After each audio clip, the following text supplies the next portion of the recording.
Hi, this is Zach here with the Bulletin Board Heroes here at Zach's Traders Cafe for Tuesday, the 22nd of April. Starting off with the FTSE, which is making its way back from the floor of the channel there around 8,200 up towards the 200-day line, 83.35, and above that we're obviously looking for a more full-blooded recovery for this market back within that rising trend channel, which was unceremoniously broken on the 4th of April.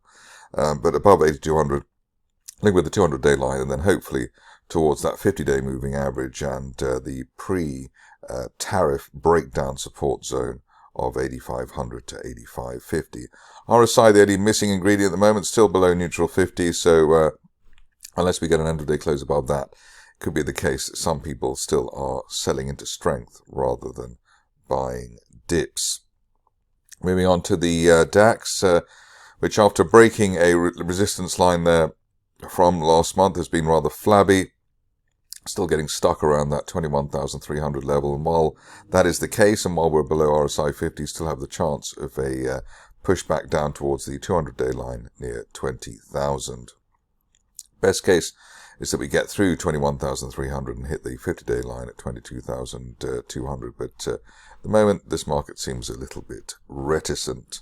Moving on to the Dow, and obviously one that has not done well over the recent past. We failed basically at the old support line projection, 40,500. Below that, there was always a risk of a test or retest of the worst levels, 36,600. And certainly while we're below the old August support there, 38,500, there is a risk of a full-blooded test of April support or even lower levels. As you can see from the RSI trace, we haven't been back above a neutral 50 since the 20th of February, 2 months below that neutral 50 level. Not saying that's a record, but obviously not a great look. On to Bitcoin, which seems to be benefiting from the dollar's weakness, if nothing else, and here proving it's a great store of value. Here we've got the market now breaking through the rising 200-day moving average. We've got the 50-day line there at 84,000 as support as well. So above 84,000 looking for, and we have been looking for 90,000 initially, and then really not much between 90,000 and 100,000. So hopefully this market will flip back up again, and helped along by the way that we had the hammer candle on Saturday, and also we've had at least 3 or 4 bounces of the RSI at and above neutral 50, which again is a very strong signal. Moving on to gold, and here obviously the dollar's weakness helping this market as well as the tariff chaos. Here you can see that we managed to hit our 34.30 target there, or that resistance line projection. Can't remember, we're looking for that by the end of next month or this month, but anyway, it's been hit, and everything looking fine and dandy there. Now it's a matter of trying to work out what the next level higher would be, and probably that's along the lines of the line I'm trying to draw at the moment, towards the upper 30,000s level. If I can draw it again, you'll see that it's heading towards the 39,000 area, so a rather steeper rising trend channel than we've had at the moment.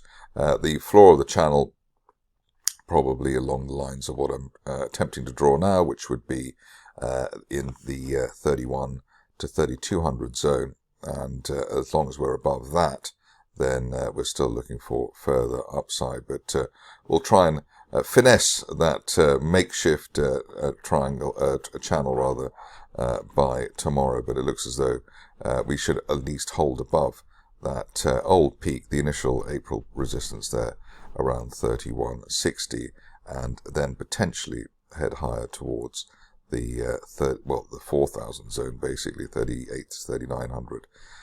Hopefully by the end of next month, but massive move there and an acceleration to the upside. The pound dollar, last time we looked at it, we were saying that, so suggesting that above 133 there wasn't much on the chart between there and $1.40, and you can see that why from the daily chart there. In fact, $1.42 was the peak in early 2021, and that's probably where most people will be thinking this is going after the golden cross that we've had in the last week, and basically above 133, looking for significant upside towards 140 and beyond, hopefully by the end of next month. Moving on to the stocks, and all of a sudden Asiamet blasting through the 1 penny area. We've been looking for this to break the recent resistance, resistance there from last month towards the 109 level. Above that, not much on the chart there between 109 and 1.5 pence, and we're looking for that big breakthrough to happen by the end of next month. Ideally, we stay above recent resistance at 0.95 on a mid-close basis. Moving across to Catenai, which I covered over the weekend, and did suggest higher above the initial target there, 0.32. We're looking for 0.45. High so far today, 0.39. So not too far away, and we've got a gap to fill up to 0.5 pence from back in March last year, which hopefully we'll fill by the end of May while we're above 0.32. Next on the list is Chesterfield, and here it was interesting that the shares had a bit of buying, which was noted by some canny observer during the week, last week. Here we're in a broadening triangle, top of the triangle there, heading towards the 0.8 pence level. We're looking for that while we're above 0.4 pence, which is recent January-February resistance, and it looks as though we're going into an imminent golden cross between the 50 and 200-day moving averages. Next up is Eurasia, which after all the fundraising, etc., and all the other excitement and the prospect of a bit of talk about its Kazakhstan listing, we've got bounce off the floor of that rising trend channel. Top of the channel there, heading towards the 8.7 pence level, looking for that perhaps as soon as the end of next month. Obviously, the initial barrier here, the 50-day line at 5.25 pence, which hopefully will be crossed over the next few days. You can see the RSI now just breaking through the neutral 50 level, so hopefully we are ready for another leg to the upside. Both of, well, at least the 200-day line's rising and the 50-day line has been rising of late. More comprehensive move from Greatland, which seems to be delivering a win a day for the bulls almost every day. An up day here, or at least that's what it feels like. The target here was 17 pence while we're above 13 pence, and that's what we're looking for, hopefully, by the end of this week or even sooner, at which point we'll have to come up with a new target here after all the other targets have obviously been hit. On to Genflow, where there's just a slight hint and a feeling that this is the turning point. We've had the shares massively oversold towards an RSI 10 level. W-shaped or potential W-shaped turnaround here, so end of day close above 1.16 should be enough to get the shares turning around. Initial target here as high as 1.7 pence by the end of next month, but let's see if that feeling becomes a reality. A stock which seems to be turning around as well at the moment is Hemogenyx, and the reason I include it because historically this has been rather leaky, and also why would somebody be rushing to buy the shares just after the Easter break? But we've opened at the low, closed at the high, or at the high so far today, and we've closed a gap there as well at £1.84, above 1.84 on an end of day close basis, looking for £2.20 over the next couple of weeks. But as I said, just got that feeling that the shares are tend to be rather leaky. Moving along to ITM, which is against all odds raised its guidance, amazing really, but gap through the 50-day line. The key here is that we stay above the March resistance around £31.15. If we can do that, then the initial target here, £37 for the shares. Next up on the list is a stock which I've never looked at before, and maybe will never look at again, but thought I'd include it anyway. London Finance Investment Group. Here we've been in an uptrend since the beginning of last year, and it looks as though we're breaking out to the upside above that 50-day line at 66 pence, looking for what seems to be the top of the channel there at £1.10. Hopefully as soon as the end of June. Give it a couple of months rather than just a month there on that situation. Next up is one of the most followed situations around, which is Mosman, and here the excitement provided by the way the shares gapped up above the 50-day moving average last week, and they've held that gap. They've also broken the initial April resistance at 0.039 and above the 200-day line at 0.04. We are looking for the main resistance here towards 0.05 to 0.055 over the course of May. Obviously the top of the range, the big prize there for fans of that situation. Interesting at Panthera, where one presumes that there isn't a leak, but also presumes that there's plenty of enthusiasm here regarding the this litigation play.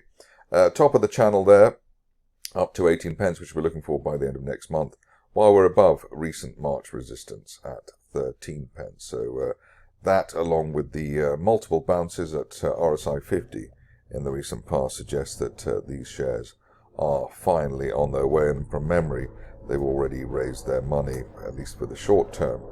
Resolute Mining is next, and here it's broken out of its falling trend channel at the £23 level, and at least while we're above that, looking for the shares to head up to the 200-day line, £27.20 by the end of next month. RSI bounce above neutral 50 also helping the cause. On to the final three. The first one is Vast Resources, where it was noted on the 10th of January that the CEO stepped up the plate and put in €500,000 interest-free to the company. The shares were at that time around 0.1 pence, and if nothing else, it looked as though that would be a bullish move. In fact, so far we've had 3x on that particular news story. Bounced off RSI 50 as well earlier this month, and the view now is that above 0.3 pence, we could actually see the shares deliver another leg up towards the 0.45, 0.46 pence level, perhaps as soon as the end of next month. But the key here is that a CEO doesn't normally give out €500,000 interest-free to his company. Normally, he actually takes that as a salary and says, thank you very much. On to Westminster Group, and here you can see that we've had a gap close buy signal there through 1.9 pence above that, looking for as high as 2.7 pence, the top of that triangle there from September, backed by the way that the RSI has bounced at neutral 50 and the way that the 50-day line is now starting to rise quite well, and we did actually have a gap off the lows, which was noted. Finishing off with Wishbone Gold, which hopefully in the current environment, with gold soaring not only towards 3,500, but also perhaps 38 or 3,900, we saw earlier in this video, as I attempted to show at least. We've got the shares bouncing above old resistance at 0.12. Above that, looking for the shares to head up to 0.21, perhaps as soon as the end of next month. That's it for me today. More updates tomorrow.